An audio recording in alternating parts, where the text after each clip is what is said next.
मंदिरों में लोग जाकर के माथा टेकते हैं, साहब बुरा नहीं है। मंदिरों में जाना, मूर्ति को प्रणाम करना सब अच्छा है। मैं भी मूर्ति पुजारी हूं, लेकिन सिर्फ मूर्ति पुजारी हूं ये नहीं है। मंदिरों में जाओ, मंदिरों में जाना ये मेरी प्राइमरी की शिक्षा है। मेरे से काखा गाघा लिखना नहीं आया ना, तो मेरे टीचर ने हाथ पकड़ा, मेरी मां ने हाथ पकड़ा और मेरे हाथ में पेंसिल पकड़ाई और हाथ पकड़वा के लिखवाया, ये का खा गा घा लिखवाया, हाथ पकड़ के लिखवाया। पहाड़े में बुक उठाई, वहां बुक में बताया ये आ, ये छोटा आ, ये बड़ा आ, ये A for apple, B for ball बताया। सब फोटो बनी थी वहां। पुस्तक होती है ना छोटी बुक पहाड़ा, उसमें सब बना होता है फोटो सहित। आसानी होती है पढ़ने में। ये अच्छा एप्पल, हाँ ये ए एप्पल, ए एप्पल, बी बॉल बॉल। उसी तरह मंदिर जो है ना, ये वही पहाड़ा है। ये बताया जा रहा है कि ऐसे भगवान है। पहले इनसे शुरुआत करो। जब इनमें भगवान को देखने लग जाओगे तो जड़ वस्तु, मंदिर में जो मूर्ति है वो जड़ वस्तु की मूर्ति बनाई गई, बाद में प्रतिष्ठा की गई। तो जड़, हम भारतीय हिंदू पत्थर में भी ईश्वर को देखते हैं। पत्थर होता है जड़, क्या होता है? प्राणहीन।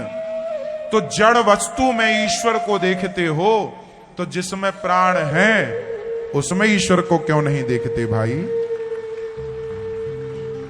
मंदिर में भी भगवान है, और आपके घर में जो माता पिता है, परिवार है, जो हर प्राणी है, वो भी भगवान है।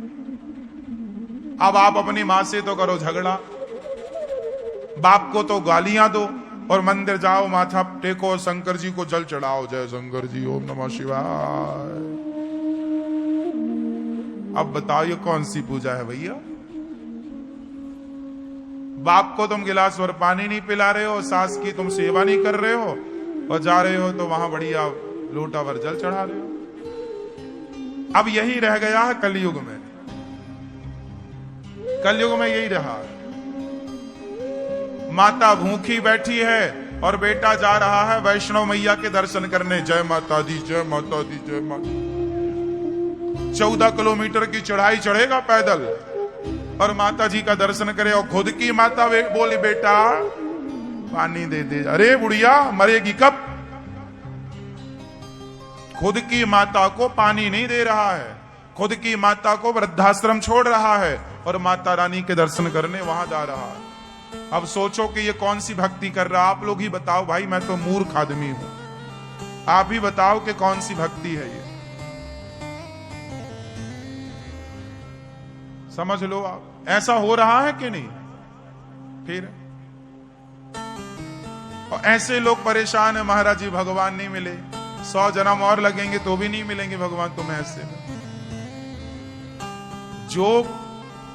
जो प्राणियों में, जो नर में नारायण को ना देख सका, वो पत्थर में नारायण को क्या देखेगा भाई?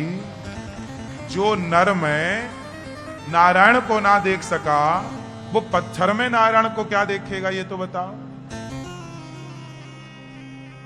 पहले नर में तो नारायण को देख लो, फिर पत्थर में भी देखना।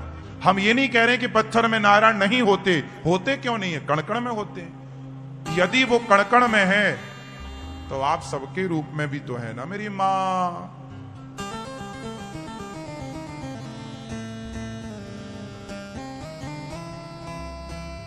नवरात्रि आती है, चारों ओर जय माता दी, जय माता दी। कुछ बहुएं भी व्रत रखती हैं नवरात्रि का 9 दिन, पर सास मांग ले भला एक रोटी। बुढ़िया मैं व्रत हूं, बना के खा नहीं सकती, मैं व्रत हूं। खुद की सास को 2 रोटी नहीं दे पा रही है, और खुद को भूखा रखी है कि मैं माता जी को खुश कर रही हूं। तेरी जो अपनी घर में माता जी है, पहले उसको खुश कर ले। काहे पागलों की तरह व्यवहार करती हो मेरी मां? सास की सेवा होती नहीं है कुछ बहुओं से, और नवरात्रि में 9 दिन व्रत करना चाहती हैं। भगवान भी यदि बोलने बताने लगते ना, तो भगवान को भी लोग भोग भोग न लगाते। वो तो अच्छा भगवान को जो बोलते नहीं है, तो आदमी भगवान के पास जाके भोग लगा। यदि खाने लग जाए भगवान, तो लोग भोग लगाना छोड़ दें। वो तो खाते नहीं है, इसलिए लोग देते हैं उनको खाने पीने को। सास खा तो रही है, कहां दे रहे हैं? जो खाता है ना, लोग उसे नहीं देते। जो नहीं खाता, उसके सामने 56 भोग।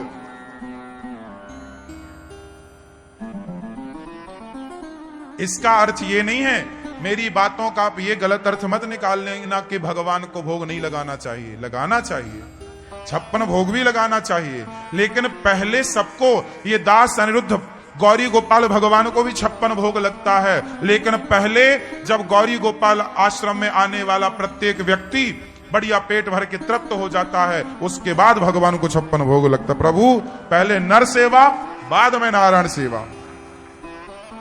पहले नर सेवा, बाद में नारायण सेवा। पहले भक्तों की सेवा, फिर भगवान की सेवा। दासान उदासो भवितास में भूया, ये मेरा अपना मानना है। साहब हो सकता मैं गलत हूं,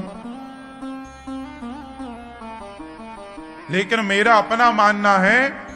अच्छा, भगवान को 56 भोग लगाया जाता है ना, और छोटे छोटे बच्चे होते हैं ना। मैं भी जब छोटा था ना, तो कहीं रसगुल्ले वगैरह दिख जाए तो बस उसी को देखते रहते, टुकुर टुकुर टुकुर टुकुर टुकुर। आप लोग समझते नहीं है, बच्चे भगवान होते हैं। भाई मैं बहुत मूर्ख आदमी हूं, मेरे पास मैं भगवान को 56 भोग लगाता हूं, और भगवान को भले भोग ना लगा हो, और छोटे छोटे बच्चे यदि मुझे दिख जाएं और वो देख रहे हैं ना, पूछ लेता हूं क्या चाहिए, चुपके से दे देता हूं, पहले तुम खा लो, तुम तृप्त हो जाओ, क्योंकि तुम में ही तो वो वाला भगवान बैठा है जो सामने है। आप लोग ना बच्चों को डांटा मत करो, अरे जूठा कर दिया। बच्चों के खाने से जूठा नहीं होता, बच्चे भगवान होते हैं। बच्चे तो भगवान होते हैं। वो बच्चे नहीं खाएंगे तो कौन खाएगा? इसलिए भगवान छोटे छोटे बच्चे, सबकी तृप्ति, सब खा लो, फिर आप खाओ। भगवान कभी ये नहीं कहते कि मैं खाऊंगा, मैं ही बस खाऊंगा। नहीं, हमारी भारतीय मान्यता ये है कि पहले भगवान जी को भोग लग जाता है, फिर सब खाते हैं। ठीक है, पर देखो, मैं एक थाली सजा के ले गया भगवान को भोग लगाने। बात समझना। एक सवाल पूछ रहा हूं, मेरी उलझी हुई एक बात है। आप लोग मेरे से प्रश्नोत्तरी करते हो ना, जो मेरे से बनता मैं उत्तर देता हूं। आज एक सवाल मैं आप लोगों से करूंगा, जिसका उत्तर आप मुझे कृपा करके दीजिएगा। एक सवाल मेरा, मैं एक थाली भगवान जी के मंदिर ले जा रहा, जिसमें पूड़ी, साग, दाल, चावल, जो भी है, पूरा भोजन है, दाल, चावल, सब्जी, रोटी। मैं भोग लगाने ले जा रहा मंदिर। मैं भोग लगाने मंदिर ले जा रहा कि रास्ते में एक बहुत भूखा मिल गया मुझे। भैया बहुत भूख लगी है, मैं मर जाऊंगा, भूख से तड़प रहा हूं। अब वो मैं ले जा रहा था मंदिर, और बीच में ही मुझे कोई भूखा मिल गया कि भाई वो बहुत भूख लगी। अब बताओ मुझे क्या करना चाहिए? भोग लगाएं?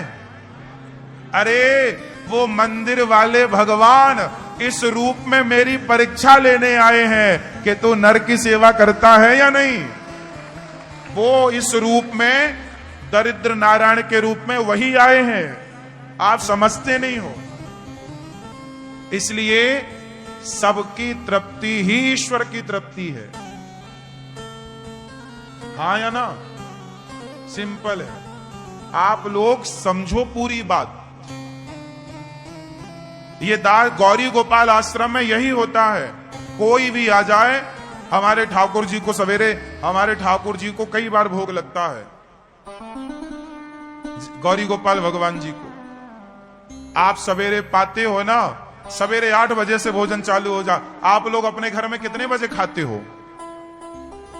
बोलो बोलो, कितने बजे? पर गौरी गोपाल आश्रम में सवेरे 8 बजे से प्रसादी चालू हो जाती है और सब लोग पेट भर के, हमें 1 बजे का इंतजार नहीं करना। 1 बजे तक पता नहीं कितने लोग भूखे लौट जाएंगे। 1 बजे का इंतजार करेंगे तो पता नहीं कितने लोग भूखे लौट जाएंगे। इसलिए नहीं, सवेरे 8 बजे से भोजन चालू हो जाता और रात्रि के 11-12 बजे तक चलता है। रात्रि के 2 बजे के लिए भी रखा रहता है, कोई आएगा 2 बजे भूला भटका, उसे भी 2 रोटी मिलनी चाहिए। ये सेवा है साहब मेरी।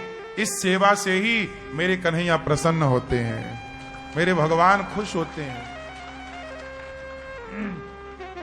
आपसे कहता हूं, आप भी सेवा किया करो, इंसानों से नफरत ना किया करो, प्यार करो। सबको खुश रखने की, ये दास अनिरुद्ध है ना, हम सबको खुश रखने की कोशिश करते हैं, रख पाते हैं सबको खुश। ये मैं नहीं कहता कि मैं सबको ही रख पाता हूं, मैं सबको खुश नहीं रख पाता, लेकिन कोशिश तो यही है, जितने लोग खुश हो जाएं, जितने लोग खुश रहें, अच्छा है। सबको खुश तो भगवान राम भी नहीं कर पाए, तो सबको हम नहीं कर पाएंगे, पर फिर भी जितना है उतना करना चाहिए। क्यों मेरी मां? तो आप भी सबको खुश रखो। सबकी खुशी ही मेरे श्याम सुंदर की खुशी है, सबकी प्रसन्नता ईश्वरी। इसलिए गौरी गोपाल आश्रम में जो सेवाएं हैं, ये समाज के लिए प्रेरणा है। आप भी इन सेवाओं से जुड़ा करिए। सेवाओं को कैसे किया जाता है, गौरी गोपाल आओ देखो, बच्चों को लाओ,